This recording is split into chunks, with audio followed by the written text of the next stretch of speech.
এখন হচ্ছে আমরা টলেমির উপপাদ্য নিয়ে আলোচনা করব। ক্লাস 9-10 এর হায়ার ম্যাথ বইয়ের খুব গুরুত্বপূর্ণ উপপাদ্য এটা, বাট এটা অনেকেই সহজে বুঝতে পারে না। সো আমরা হচ্ছে একটু সহজে বোঝার চেষ্টা করবো এই জিনিসটা। আর কেউ যদি কি প্রমাণ করতে বলছে, মানে যে কোনো উপপাদ্যের ক্ষেত্রেই হোক, কি প্রমাণ করতে বলছে এই জিনিসটা যদি ক্লিয়ার থাকে তাহলে প্রমাণটা এমনি সহজে বোঝা যায়। ঠিক আছে? সো দেখি এখানে টলেমির উপপাদ্য আমাদের কি প্রমাণ করতে বলছে। বৃত্তে অন্তর্লিখিত কোনো চতুর্ভুজের কর্ণদ্বয়ের অন্তর্গত আয়তক্ষেত্র ওই চতুর্ভুজের বিপরীত বাহুদ্বয়ের অন্তর্গত আয়তক্ষেত্রের সমষ্টি সমান। জাস্ট এই জিনিসটা যদি একটু বুঝতে পারো তাহলে দেখো প্রমাণ সহজেই বুঝতে পারবা। ঠিক আছে? বৃত্তে অন্তর্লিখিত কোনো চতুর্ভুজের, তাহলে ফার্স্টে হচ্ছে আমরা কি করব, বড় করে একটা বৃত্ত আর্ট করি। নিলাম। তো এই বৃত্তে অন্তর্লিখিত কোনো চতুর্ভুজের কথা বলছে, তাহলে আমরা একটা চতুর্ভুজ নিব। আমরা একটা চতুর্ভুজ আর্ট করলাম। ঠিক আছে? একটা চতুর্ভুজ আর্ট করি।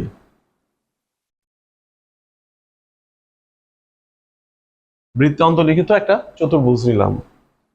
এ বি সি ডি চতুর্ভুজ। ঠিক আছে? তাহলে বৃত্তে অন্তর্লিখিত এ বি সি ডি চতুর্ভুজের কর্ণদ্বয়ের অন্তর্গত আয়তক্ষেত্র, তার মানে হচ্ছে কর্ণদ্বয় মিলা যদি, এই যে এটা হচ্ছে একটা কর্ণ এবং এটা হচ্ছে আরেকটা কর্ণ, এ বি সি ডি চতুর্ভুজের। সো এই কর্ণদ্বয় মিলা যদি একটা আয়তক্ষেত্র তৈরি করে তাহলে সেই আয়তক্ষেত্রটা কি হবে? S into BD. কি বোঝা যায়? আমি আবার একটু বলি। ধরলাম একটা আয়তক্ষেত্রের এসি হচ্ছে দৈর্ঘ্য। ঠিক আছে? এসি হচ্ছে দৈর্ঘ্য, আর এই বিডি হচ্ছে কি প্রস্থ। ঠিক আছে? প্রস্থ। তাহলে এই দৈর্ঘ্য আর প্রস্থ গুণ করলে কি হয়? আমরা কি পাই? ওই আয়তক্ষেত্রের ক্ষেত্রফল পাই। এইটাই তো হচ্ছে পুরো আয়তক্ষেত্রটাকে বুঝাইতেছে, তাই না? এই আয়তক্ষেত্র যদি আমরা কমপ্লিট করি তাহলে এই পুরো আয়তক্ষেত্রটা আমরা কিভাবে বুঝাবো? দৈর্ঘ্য আর প্রস্থ গুণ করলে হচ্ছে আমরা ক্ষেত্রফল পাবো, আর এই ক্ষেত্রফল দ্বারা হচ্ছে পুরো আয়তক্ষেত্রটা বোঝানো হচ্ছে। তাই তো? এর জন্য বলছে হচ্ছে এখানে কোন চতুর্ভুজের, মানে বৃত্তে অন্তর্লিখিত কোন চতুর্ভুজের কর্ণদ্বয়ের অন্তর্গত আয়তক্ষেত্র ওই চতুর্ভুজের বিপরীত বাহুদ্বয়ের অন্তর্গত আয়তক্ষেত্রের সমষ্টি সমান। তার মানে হচ্ছে এই কর্ণদ্বয় মিলা যে আয়তক্ষেত্র তৈরি করছে ওই আয়তক্ষেত্র হচ্ছে ওই চতুর্ভুজের বিপরীত বাহুদ্বয়ের অন্তর্গত আয়তক্ষেত্রের সমান। তার মানে হচ্ছে এইটা এবং এইটা পরস্পর বিপরীত বাহু, এবং এইটা এবং এইটা পরস্পর বিপরীত বাহু। ঠিক আছে? তার মানে হচ্ছে এইটা এবং এইটা, এই দুইটা মিলা যদি একটা আয়তক্ষেত্র তৈরি করে তাহলে সেটার ক্ষেত্রফল কি হবে? AB into DC. ঠিক আছে? এইটা এবং এইটা এই চতুর্ভুজের পরস্পর বিপরীত বাহু ছিল, আর এই বিপরীত বাহুদ্বয় মিলে যদি একটা আয়তক্ষেত্র তৈরি করে তাহলে তার ক্ষেত্রফল হচ্ছে এইটা, প্লাস এইটা এবং এইটা পরস্পর বিপরীত বাহু। ঠিক আছে? এই বৃত্ত অন্তর্লিখিত চতুর্ভুজের এইটা এবং এইটা পরস্পর কি বিপরীত বাহু, এবং এই দুইটা বিপরীত বাহু মিলে যদি একটা আয়তক্ষেত্র তৈরি করে তাহলে তার ক্ষেত্রফল হচ্ছে এডি ইন্টু হচ্ছে বিসি। ঠিক আছে? AD into BC. আমাদের মেইনলি প্রমাণই করতে বলছে এইটা। ঠিক আছে? আমাদের এটা হচ্ছে প্রমাণ করতে বলছে। বৃত্ত অন্তর্লিখিত কোন চতুর্ভুজের কর্ণদ্বয়ের অন্তর্গত আয়তক্ষেত্র ওই চতুর্ভুজের বিপরীত বাহুদ্বয়ের অন্তর্গত আয়তক্ষেত্রের সমষ্টি সমান। ঠিক আছে? কর্ণদ্বয়ের অন্তর্গত আয়তক্ষেত্র বিপরীত বাহুদ্বয়ের অন্তর্গত আয়তক্ষেত্রের সমষ্টি সমান। এই জিনিসটা হচ্ছে আমাদের প্রমাণ করতে বলছে। মানে এইটার বিশেষ নির্বাচনটা কিভাবে লিখবো আমি খুব সহজ একটু বলে দিই। এই চিত্র দেখে দেখে তুমি বিশেষ নির্বাচন লিখতে পারবা। ঠিক আছে? আমি একটু মুখে বলে দিই, তোমরা একটু লেখে লেখে প্র্যাকটিস করার চেষ্টা করবা। এ বি সি ডি একটা চতুর্ভুজ বৃত্তে অন্তর্লিখিত আছে। এ বি সি ডি একটা চতুর্ভুজ বৃত্তে অন্তর্লিখিত আছে, যার কর্ণদ্বয় হচ্ছে এসি এবং হচ্ছে বিডি। এবং বিডি, এবং বিপরীত বাহু হচ্ছে এবি ও ডিসি। বিপরীত বাহু কি কি? এবি এবং হচ্ছে ডিসি, এবি ও হচ্ছে ডিসি, এবং এডি এবং হচ্ছে বিসি। এই জিনিসটা এভাবে লিখবা।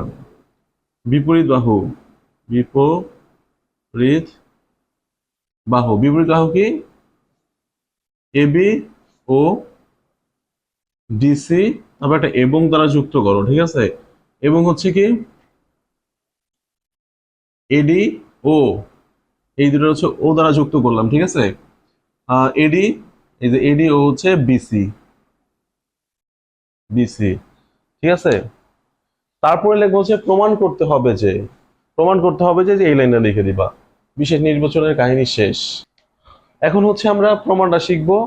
তো সবাই একটু সিরিয়াসলি আমার সাথে মনোযোগী থাকবে এখানে, আর খাতা নিয়ে বসলে ভালো হয়, একটু লিখে লিখে প্র্যাকটিস করলে আর সহজে বুঝতে পারবা। যাই হোক, তো এটা হচ্ছে আমাদের চিত্র এবং এটা প্রমাণ করতে বলছে। আমরা কিন্তু কি প্রমাণ করতে বলছে এই জিনিসটা একটু আগে আলোচনা করলাম। তো যাই হোক, আমরা প্রমাণের সুবিধার্থে ফার্স্টে হচ্ছে একটা অঙ্কন করব। ঠিক আছে, অঙ্কন করি। ঠিক আছে, অঙ্কন। আহ, কোন বিএসি, কোন বিএসি কে, কোন ডিএসি এর থেকে, এর থেকে ছোট ধরে নিয়ে, ছোট ধরে নিয়ে। ঠিক আছে, আমার সাথে সাথে মানে এই জিনিসগুলো না একটু বোঝার চেষ্টা করবা। মানে আমরা হচ্ছে এই কোণটাকে, এই যে বিএসি, এই কোণটাকে হচ্ছে ডিএসি মানে এই কোণের থেকে ছোট ধরে নিছি, কারণ চিত্র কিন্তু আমরা আর্ট করছি। ঠিক আছে, চিত্র কিন্তু আমরা আর্ট করছি, তার মানে আমাদের সুবিধা মতো আর্ট করছি। তার মানে চিত্রে হচ্ছে এই কোণটার থেকে এই কোণটা ছোট হইতে পারতো। ঠিক আছে, আমরা বড় ধরে নিছি। আমরা কি করছি, এই কোণটাকে ছোট, এই কোণটাকে বড় ধরে নিছি আমাদের কি প্রমাণের সুবিধার্থে। ঠিক আছে, তাহলে হচ্ছে এই কোণটাকে হচ্ছে এই কোণের থেকে ছোট ধরে নিয়ে, ছোট ধরে নিয়ে এডি এর সাথে, এডি এর সাথে কোণ ডিএপি, ডিএপি আঁকি। ঠিক আছে, কোণ ডিএপি আঁকি, ডি এ, এই যে পি আঁকলাম। ঠিক আছে, ডিএপি আঁকি, যেখানে, যেখানে হচ্ছে এপি রেখা, এপি রেখা বিডি কর্ণকে, বিডি কর্ণকে পি বিন্দুতে, পি বিন্দুতে ছেদ করে। ঠিক আছে, অঙ্কন কি বোঝা যায়? কোন বি এ সি কে কোন ডি এ সি এর থেকে ছোট ধরে নিয়ে আমরা এডি রেখার সাথে, এই এডি রেখার সাথে ডিএপি একটা কোণ অঙ্কন করলাম। ঠিক আছে, এখন হচ্ছে আমরা প্রমাণ শুরু করব। প্রমাণ, এখন হচ্ছে আমরা প্রমাণ শুরু করব। তো প্রমাণের বেলায় হচ্ছে কি, কোণ বিএসি ইকুয়াল হচ্ছে কোণ ডিএপি। কি বোঝা যায় এটা কিভাবে লিখলাম? কারণ আমরা কিন্তু মাত্র আরটি করলাম হচ্ছে কি এই কোণ এবং এই কোণ সমান করে, মানে এই বিএসি মানে এই কোণের সমান করে কিন্তু আমরা এই কোণটা আর্ট করলাম, তাই না? মানে এই কোণের সমান করে কিন্তু আমরা এই কোণটা মাত্র আর্ট করলাম। এর জন্য হচ্ছে প্রমাণের ফার্স্টে হচ্ছে আমরা এইটা সমান সমান এইটা লিখলাম। কিভাবে লিখলাম? অঙ্কন অনুসারে। ঠিক আছে, অঙ্কন অনুসারে। ঠিক আছে, অঙ্কন অনুসারে লেখা যায়। এখন আমরা আরেকটু মডিফাই করার চেষ্টা করি। কোণ বিএসি যোগ কোণ সিএপি, মানে ভিডিওটা একটু একটু পজ করে একটু বোঝার চেষ্টা করো, মানে যতটুকুই করি অতটুকু একটু বোঝার চেষ্টা করো। ঠিক আছে, সিএপি ইকুয়াল হচ্ছে কোণ ডিএপি যোগ হচ্ছে কোণ সিএপি। অঙ্কন অনুসারে এই কোণ এবং এই কোণ পরস্পর সমান, এবং এই দুনো কোণের সাথে আমরা কি করলাম, সিএপি সিএপি যোগ করলাম। এই কোণের সাথেও সিএপি যোগ করছি, এই কোণের সাথে আমরা কি করছি, সিএপি যোগ করছি। কোনো সমস্যা আছে? যেহেতু এই দুই পাশ সমান, তার মানে দুনো পাশের সাথে আমরা কি করতে পারি, সেম জিনিস যোগ করতে পারি, কোনো সমস্যা নাই। ঠিক আছে, সিএপি মানে হচ্ছে এই যে সিএপি, সিএপি মানে এই কোণটুক যোগ করলাম। এখন একটা জিনিস একটু ঠান্ডা মাথায় দেখো, এই কোণের সাথে যদি আমরা এই কোণটা যোগ করি, এই যে এই কোণটার সাথে যদি আমরা এই কোণটা যোগ করি, তাহলে কোন কোণ পাই? বিএপি পাই, বিএপি পাইছি। তার মানে হচ্ছে এই দুইটার যোগ করলে আমরা কি লিখতে পারি, কোণ বিএপি ইকুয়াল, এই দুইটা কোণ যোগ করলে আমরা কি লিখতে পারি, ডিএপি। ডিএপি মানে এই কোণ যোগ হচ্ছে সিএপি মানে যে এই কোণটা, তার মানে এই কোণ এবং এই কোণ এই দুইটা কোণ যোগ করলে আমরা কি লিখতে পারি, ডিএসি লিখতে পারি। ঠিক আছে, এই কোণ এবং এই কোণ এই দুইটা কোণ যোগ করলে আমরা কি লিখতে পারি, ডিএসি। তাহলে কোণ ডিএসি। কি বোঝা যায় এ পর্যন্ত কি বললাম? মানে আমরা এই দুইটা কোণ পরস্পর সমান বের করলাম। অঙ্কন অনুসারে হচ্ছে এই দুইটা কোণ পরস্পর সমান এবং হচ্ছে মাত্র আমরা এই দুইটা কোণ যে সমান সেটা আমরা দেখলাম। তার মানে হচ্ছে আমাদের এই কোণ, এই পুরা কোণটুক এবং হচ্ছে এই যে এই পুরা কোণটুক পরস্পর সমান। কি বোঝা যায়? ঠিক আছে। তার মানে এতক্ষণ হচ্ছে আমরা এই দুইটা কোণ পরস্পর সমান এবং এই দুইটা কোণ পরস্পর সমান, এটা হচ্ছে আমরা দেখলাম।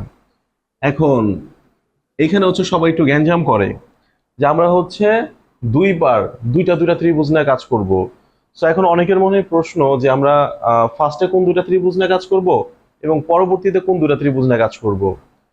তো এটা একটু আমি সহজে বোঝার সুবিধার্থে বলে দেই যে আমরা এখানে দুইটা দুইটা কোণ পাইছি, ঠিক আছে? এই দুইটা কোণ এবং হচ্ছে এই দুইটা কোণ পরস্পর সমান। তো আমরা যদি ফার্স্টে এইটার কথা চিন্তা করি, আমি এটার ফার্স্ট বলি আর এটা সেকেন্ড বলি, ঠিক আছে? First and second. তো যে কোনো একটা ফার্স্ট যে কোনো একটা সেকেন্ড হইতে পারে, কোনো সমস্যা নাই। তুমি ফার্স্ট এটা নিয়েও চিন্তা করতে পারো বা ফার্স্ট এটা নিয়েও চিন্তা করতে পারো। তো আমি ফার্স্ট এটা নিয়ে চিন্তা করি। সো এখানে হচ্ছে এই কোণ এবং এই কোণ, এই দুইটা কোণ কোন কোন ত্রিভুজের মধ্যে আছে? বিএসি, বিএসি, ঠিক আছে? এই কোণটা হচ্ছে এই ত্রিভুজের মধ্যে আছে, ঠিক আছে? এই ত্রিভুজটার মধ্যে আছে। কি বোঝা যায়? এই যে এই কোণটা হচ্ছে কোণ বি এ সি, হচ্ছে ত্রিভুজ বিএসি এর মধ্যে আছে। তার মানে আমরা ফার্স্টে নিব ত্রিভুজ বিএসি এবং এই কোণটা কোন ত্রিভুজের মধ্যে আছে? DAP, DAP. এই কোণটা হচ্ছে এই ডিএপি এই ত্রিভুজের মধ্যে আছে। তার মানে ফার্স্টে হচ্ছে আমরা এই দুইটা ত্রিভুজ নিয়ে কাজ করি। ত্রিভুজ ডিএপি এর, ঠিক আছে, এই দুইটা ত্রিভুজের কোণ বিএসি ইকুয়াল হচ্ছে কোণ ডিএপি। অঙ্কন অনুসারে এটা আমরা জানি, কোনো সমস্যা নাই। অঙ্কন অনুসারে হচ্ছে এই দুইটা কোণ আমরা সমান দেখলাম, ঠিক আছে? এখন হচ্ছে এই দুইটা ত্রিভুজের মধ্যে এই এবি চাপের উপর দণ্ডায়মান, এবি চাপের উপর দণ্ডায়মান, এইটাও হচ্ছে এই চাপের উপর দণ্ডায়মান এবং হচ্ছে এইটাও হচ্ছে এই এবি চাপের উপর দণ্ডায়মানই হচ্ছে দুইটা কোণ। কি বোঝা যায়? আমি আরেকটু ক্লিয়ার করে বলার চেষ্টা করি। এখানে এ বি সি এই ত্রিভুজের মধ্যে যে এই কোণটা আছে, কোণ A C B, A C B এবং এ ডি পি, কোণ এ ডি পি, এই দুইটা কোণ পরস্পর সমান, কারণ এই দুটোটা কোণই হচ্ছে একই চাপের উপর দণ্ডায়মান। আমরা কিন্তু জেনারেল ম্যাথে পড়ছি যে একই চাপের উপর দণ্ডায়মান সকল বৃত্তস্থ কোণ পরস্পর সমান। একই চাপের উপর দণ্ডায়মান সকল বৃত্তস্থ কোণ পরস্পর সমান। তার মানে হচ্ছে এই দুইটা কোণই হচ্ছে এই এবি চাপের উপর দণ্ডায়মান, ঠিক আছে? এবি চাপের উপর দণ্ডায়মান, ঠিক আছে? এবি চাপের উপর দণ্ডায়মান। এই যে এই এবি চাপের উপর দণ্ডায়মান হচ্ছে এই কোণ এবং হচ্ছে এই কোণ। কি বোঝা যায়? এই এবি চাপের উপর দণ্ডায়মান হচ্ছে এ সি বি এবং হচ্ছে এই একই চাপের উপর দণ্ডায়মান হচ্ছে এ ডি, এই যে এই বি পর্যন্ত, ঠিক আছে? কিন্তু আমাদের এইটুক নিলে হবে, মানে এই কোণটা মেন কথা হচ্ছে এই কোণটা এবং এই কোণটা পরস্পর সমান। তাহলে অবশিষ্ট কোণ কি থাকে? অবশিষ্ট কোণ থাকে এইটা। তার মানে অবশিষ্ট কোণ হচ্ছে এবি, এবিসি ইকুয়াল হচ্ছে অবশিষ্ট কোণ, এখানে কোণটা থাকে এইটা থাকে এ পি ডি, এপিডি, ঠিক আছে? এপিডি। যেহেতু আমরা দেখলাম কি দুইটা দুইটা কোণ হচ্ছে কি আমরা সমান দেখাইছি, তার মানে হচ্ছে অবশিষ্ট কোণ দুইটাও পরস্পর সমান হওয়ার কথা। একটা ত্রিভুজের দুইটা দুইটা কোণ যদি পরস্পর সমান হয় তাহলে অবশিষ্ট কোণ দ্বয় পরস্পর সমান হবে, ঠিক আছে? এই এই ত্রিভুজ বিএসি এবং ত্রিভুজ ডিএপি এই দুইটা ত্রিভুজের মধ্যে হচ্ছে এই দুইটা কোণ এবং এই দুইটা কোণ পরস্পর সমান। তারপরে অবশিষ্ট এই দুইটা কোণ পরস্পর সমান হওয়ার কথাই।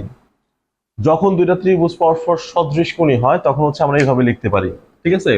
যখন হচ্ছে এই দুইটা ত্রিভুজের মধ্যে হচ্ছে এই দুইটা কোণ হচ্ছে পরস্পর সমান, ঠিক আছে? এই দুইটা কোণ হচ্ছে পরস্পর সমান, তাহলে এই কোণের বিপরীত বাহুটা কি? বিএসি, বিএসি, তাহলে এই কোণের বিপরীত বাহু হচ্ছে বিসি।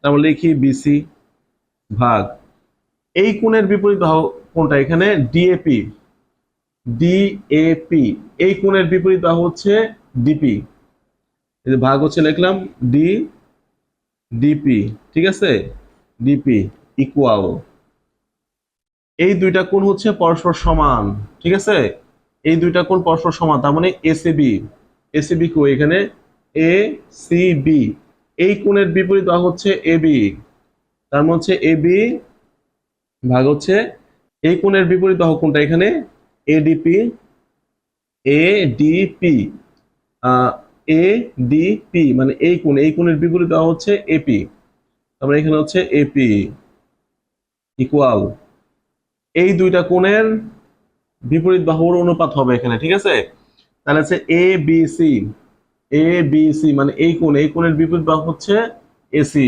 লিখলাম এসি ভাগ এপিডি, এপিডি মানে এই কোণ, এই কোণের বিপরীত বাহু হচ্ছে এডি, ঠিক আছে, এ ডি লিখলাম। কি বোঝা যায় এখানে? এভাবে হচ্ছে অনুপাতগুলো সমান।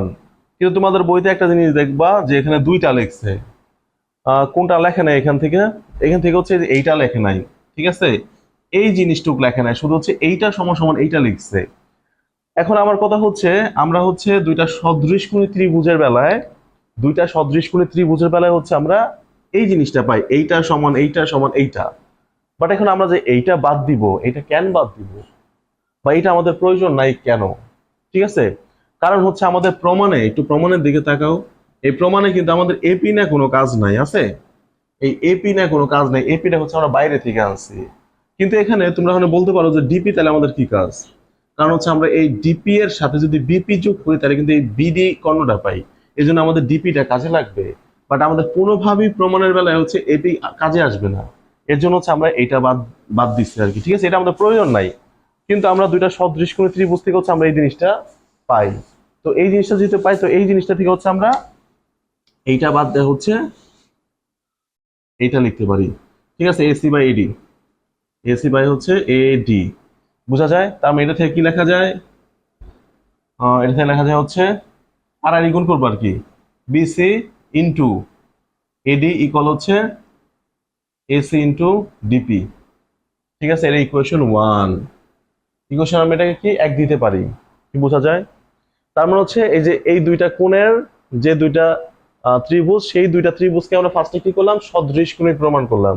আর যেহেতু এই দুইটা ত্রিভুজ পরস্পর সদৃশকোণী, তার মানে এই দুইটা ত্রিভুজ থেকে হচ্ছে আমরা এই দুইটা সমান পাই, ঠিক আছে, আমরা তিনটা সমান পাইছিলাম, বাট আরেকটা আমাদের প্রয়োজন নাই।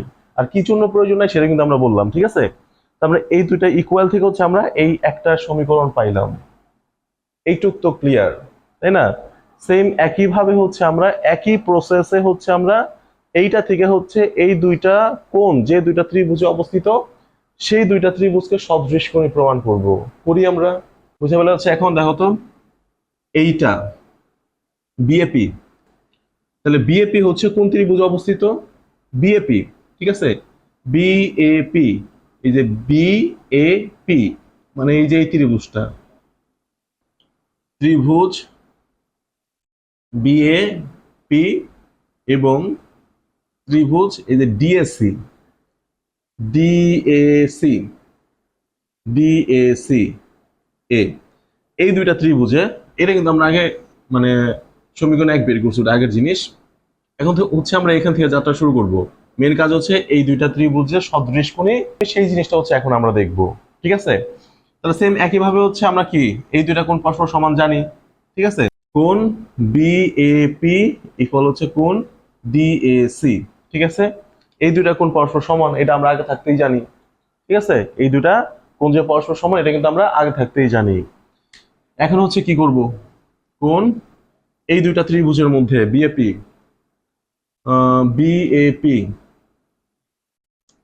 বিএপি এবং হচ্ছে ডিএসসি, ডিএসসি কই, ডিএসি, ঠিক আছে, তার মানে হচ্ছে এখান থেকে কি এই কোণ এবং এই কোণ পরস্পর সমান, কোণ হচ্ছে কোন কোণ A B, A B, ABP equal হচ্ছে কোণ এ সি ডি, ঠিক আছে, এই দুটা সমান কেন, কেউ কি বলতে পারবো এই দুটা সমান কেন, এই দুটা কোণ পরস্পর সমান কেন, কারণ হচ্ছে এই দুটা কোণ হচ্ছে কি এই কোণ এবং এই কোণ, এই দুটোটা কোণ হচ্ছে কি এডি চাপের উপর দণ্ডায়মান, ঠিক আছে, এডি চাপের উপর দণ্ডায়মান, ঠিক আছে, এডি চাপের উপর দণ্ডায়মান, এই এডি চাপের উপর দণ্ডায়মান এটাও একটা বৃত্তস্থ কোণ, এই একই চাপের উপর দণ্ডায়মান এটা হচ্ছে একটা বৃত্তস্থ কোণ। তারপরে এই দুইটা কোণ পরস্পর সমান। তাহলে অবশিষ্ট কোণ কি কি থাকে এখানে? আমরা হচ্ছে এই কোণ এবং হচ্ছে কি এই কোণ পরস্পর সমান দেখলাম, এবং এই কোণ এবং আরেকটা কোণটা এই কোণ পরস্পর সমান দেখলাম। তো এখানে হচ্ছে অবশিষ্ট কোণ হচ্ছে কি এইটা একটা অবশিষ্ট কোণ, তার মানে অবশিষ্ট কোণ হচ্ছে এপিবি ইকুয়াল অবশিষ্ট কোণ একটা কি এই যে এইটা, ঠিক আছে, এ এ সি ডি এই ত্রিভুজের মধ্যে হচ্ছে এই কোণটা অবশিষ্ট আছে, তার মানে হচ্ছে এ ডি সি। তার মানে হচ্ছে কি এই ত্রিভুজদ্বয় পরস্পর সদৃশকোণী আমরা দেখলাম, ঠিক আছে, এই ত্রিভুজদ্বয় পরস্পর সদৃশকোণী। আর এই দুটো ত্রিভুজ পরস্পর সদৃশকোণী হলে কি হয়, এখানে এই কোণ এবং এই কোণ পরস্পর সমান, তাহলে এই কোণের বিপরীত বাহু কোনটা? বিএপি। বিএপি, এই বিএপি এর বিপরীত বাহু হচ্ছে বিপি। বিপি ভাগ হচ্ছে ডিএসি, এই ডিএসি এর বিপরীত বাহু কোনটা? ডিএসি। ডিএসি, ডিএসি এই কোণের বিপরীত বাহু হচ্ছে এই ডিসি। আমরা ডিসি লিখলাম ইকুয়াল। ইকুয়াল হচ্ছে এই কোণের বিপরীত বাহু কোনটা? এবিপি। এ বি এবিপি, ঠিক আছে, এবিপি মানে এই কোণের বিপরীত বাহু হচ্ছে এই যে এপি। এই কোণের বিপরীত বাহু হচ্ছে এপি, তার মানে আমাদের এপি কিন্তু দরকার নাই। আমরা একটু আগে দেখলাম আমাদের প্রমাণের ক্ষেত্রে এপি দরকার নাই, এই জন্য আমরা এই অনুপাতটাই নিব না, অনুপাতটা বাদ। তাহলে অবশিষ্ট কোণ এই যে এইটা, এইটার বিপরীত বাহু কোনটা? এপিবি। এপিবি, হ্যাঁ, এপিবি মানে এই কোণের বিপরীত বাহু হচ্ছে এই যে এবি, তারপর আমরা এবি নিলাম। আরেকটা হচ্ছে এডিসি। এডিসি, তাহলে এডিসি এই কোণের বিপরীত বাহু হচ্ছে আমাদের এসি, ঠিক আছে, এসি, ঠিক আছে। আমরা ওই আগের মতো তিনটা লিখে একটা বাদ দিলে আমরা ওখানে বুঝি যে আমাদের প্রমাণের সুবিধার্থে কোন কোন অনুপাতগুলো প্রয়োজন হবে। আর এখানে আরেকটা জিনিস আমি বলে রাখি, এই জিনিসটা খুব সিরিয়াসলি মনে রাখতে হবে। একটা জিনিস খেয়াল করো, উপরে যে অনুপাতটা লিখছি এই অনুপাতটা কিন্তু আমাদের হচ্ছে দুইটা ত্রিভুজ আছে, বিএপি এবং হচ্ছে ডিএসসি। আমরা যদি উপরে যদি এই ত্রিভুজের বাহু লিখি তাহলে হচ্ছে দুটো ক্ষেত্রে হচ্ছে আমাদের এই ত্রিভুজের বাহু হচ্ছে উপরে লিখতে হবে, ঠিক আছে। মানে জিনিসটা ঠান্ডা মাথায় বোঝার চেষ্টা করো, এই জিনিসটা ভুল করলে কিন্তু প্রমাণ আর মিলবে না। আমরা দুটো ক্ষেত্রে কিন্তু কি করছি, এই ত্রিভুজের বাহুর দৈর্ঘ্য লিখছি, আর নিচে দুটো ক্ষেত্রে হচ্ছে আমরা এই ত্রিভুজের বাহুর দৈর্ঘ্য লিখছি। এই ত্রিভুজের বাহুর দৈর্ঘ্য যদি উপরে লিখি তাহলে দুটো ক্ষেত্রে উপরে লিখতে হবে, আর যদি এই ত্রিভুজের বাহুর দৈর্ঘ্য যদি উপরে লিখি তাহলে দুটো ক্ষেত্রে আমাদের উপরে লিখতে হবে। এই জিনিসটা আমাদের একটু মাথায় রাখতে হবে, ঠিক আছে। এখন হচ্ছে আমরা কি করবো, আর গুণ করি, এই দুইটা গুণ করলে কি হয়, বিপি ইন্টু হচ্ছে এসি ইকুয়াল হচ্ছে এই দুইটা গুণ করলে কি হয়, এবি ইন্টু হচ্ছে ডিসি, সমীকরণ 2 পাইলাম। এখন খুব সিম্পলি কি করবো, আমরা সমীকরণ 1 এর সাথে সমীকরণ 2 যোগ করে দেব, কাহিনী শেষ। তাহলে এখন হচ্ছে আমরা সমীকরণ 1 এবং সমীকরণ 2 কি করব, যোগ করব, ঠিক আছে। তাহলে 1 এবং 2 যোগ করার ক্ষেত্রে আমরা কি করতেছি, এখানে হচ্ছে বিসি ইন্টু হচ্ছে এডি লিখলাম। একটা জিনিস না, এই যোগ করার ক্ষেত্রে একটা জিনিস মনে রাখবা, এখানে কিন্তু আমাদের এক্সট্রা ভাবে কি ঢুকছে, পি ঢুকছে, ঠিক আছে। পিটা কিন্তু আমাদের প্রমাণে ছিল না। আর এখানে কিন্তু আমাদের সমীকরণ 1 এবং সমীকরণ 2 দুটো ক্ষেত্রে হচ্ছে আমাদের এখানেও পি আছে, এই যে এখানেও পি আছে, তার মানে পি দুইটা হচ্ছে এক পাশে রাখার চেষ্টা করবা, ঠিক আছে, পি দুইটা হচ্ছে এক পাশে রাখার চেষ্টা করবা। তার মানে হচ্ছে আমরা এই পাশ লিখলাম, আর এই সমীকরণ যদি আমরা একটু মডিফাই করে লিখি তাহলে হচ্ছে এইভাবে লেখা যায়, লিখি এখানে এবি ইন্টু হচ্ছে ডিসি ইকুয়াল হচ্ছে বিপি ইন্টু হচ্ছে এসি, ঠিক আছে, এটা সমীকরণ 2। কি বোঝা যায়? মানে মেন কথা হচ্ছে এইটাকে আমরা এই পাশে আনলাম, ওইটাকে ওই পাশে রাখলাম, একই জিনিস কিন্তু, কারণ এইটা সমান সমানই কিন্তু এইটা, ঠিক আছে, এইটা সমান সমানই কিন্তু এইটা, বোঝা যায়। এই জন্য এইটাকে আমরা বা পাশে আনলাম, এটাকে হচ্ছে আমরা ডান পাশে নিলাম, একই জিনিস। তার মানে হচ্ছে এখন হচ্ছে এইটার সাথে আমরা এটা যোগ করি এবং হচ্ছে এইটার সাথে আমরা এটা যোগ করব, তাহলে বিসি ইন্টু হচ্ছে এডি, এই পাশের সাথে আমরা এই পাশ যোগ করি, যোগ হচ্ছে এ বি ইন্টু ডিসি, তারপর হচ্ছে যোগ মানে ইকুয়াল আর কি, ইকুয়াল এখানে দিই, তারপর হচ্ছে এই পাশের সাথে এই পাশ যোগ করব, এসি ইন্টু হচ্ছে ডিপি, যোগ হচ্ছে বিপি ইন্টু হচ্ছে এসি। এই যোগ করার ক্ষেত্রে কিন্তু এই জিনিসটা মাথায় রাখবা, ঠিক আছে? আমাদের এক্সট্রা ঢুকছে হচ্ছে পি, এর জন্য হচ্ছে পি দুটো আমরা এক পাশে রাখলাম। এখন দেখো তো এই পাশটা কি আমাদের মিলছে? BC AD AB DC, BC AD AB DC, এই পাশ কিন্তু আমাদের অলরেডি মিলে গেছে, ঠিক আছে? ইকুয়াল হচ্ছে না, এই পাশটা আমাদের মিলাইতে হবে। তাহলে হচ্ছে এই পাশটা থেকে কি করা যায়? BC into AD. আচ্ছা এই পাশটা লেখার দরকার নাই, মানে উপরেটা লেখার দরকার নাই, আমি নিচেটাই লিখতেছি। এই দুইটা থেকে হচ্ছে কি কমন যায়? এখানে এসি আছে, এখানে এসি আছে, মানে প্লাসের দুই পাশে এসি এসি আছে, তার মানে এসি কমন নেই। এসি কমন নিলে কি কি থাকে? ডিপি প্লাস হচ্ছে বিপি। ডিপি আর বিপি যোগ করলে কি হয়? এই ডিপি যোগ হচ্ছে বিপি, এই ডিপি আর বিপি যোগ করলে এই পুরাটা পাই আমরা। তাহলে লেখা যায় হচ্ছে এসি ইন্টু হচ্ছে বিডি, বিডি, বিডি লেখা যায়, বিডি, ঠিক আছে? তার মানে অতএব কি লেখা যায়? এসি ইন্টু বিডি ইকুয়াল হচ্ছে বিসি ইন্টু এডি প্লাস হচ্ছে এবি ইন্টু ডিসি। কি প্রমাণ হয়েছে? ঠিক আছে, মানে বুঝতে অনেকের কষ্ট হইতে পারে, বাট কি প্রমাণ করতে বলছে এই জিনিসটা আগে বোঝার চেষ্টা করবা। তারপর হচ্ছে কি বারবার হচ্ছে কি চিত্র দেখে দেখে হচ্ছে প্রমাণটা নিজে নিজে লেখার চেষ্টা করবা, ঠিক আছে? বারবার বোঝার চেষ্টা করবা। এক জিনিস কিন্তু কখনো একবার পড়লে হয় না, এক জিনিস হচ্ছে বারবার পড়তে হয়। যত বেশি পড়বা তত হচ্ছে জিনিসটা তুমি ক্লিয়ারলি বুঝতে পারবা, ঠিক আছে? তার মানে বারবার পড়তে হয়। এই জিনিসটা হচ্ছে কি এই চিত্র আর্ট করে হচ্ছে বারবার এই প্রমাণগুলো বোঝার চেষ্টা করবা, তাহলে দেখবো যে অটোমেটিক একদিন খুব সহজে তুমি পারতেছো। আজকের ক্লাসটা এই পর্যন্তই। সবাই সুস্থ থাকো, ভালো থাকো। আর কোথাও বুঝতে সমস্যা হলে অবশ্যই কমেন্ট বক্সে কমেন্ট করো। আজকের ক্লাসটা এই পর্যন্তই। আল্লাহ হাফেজ।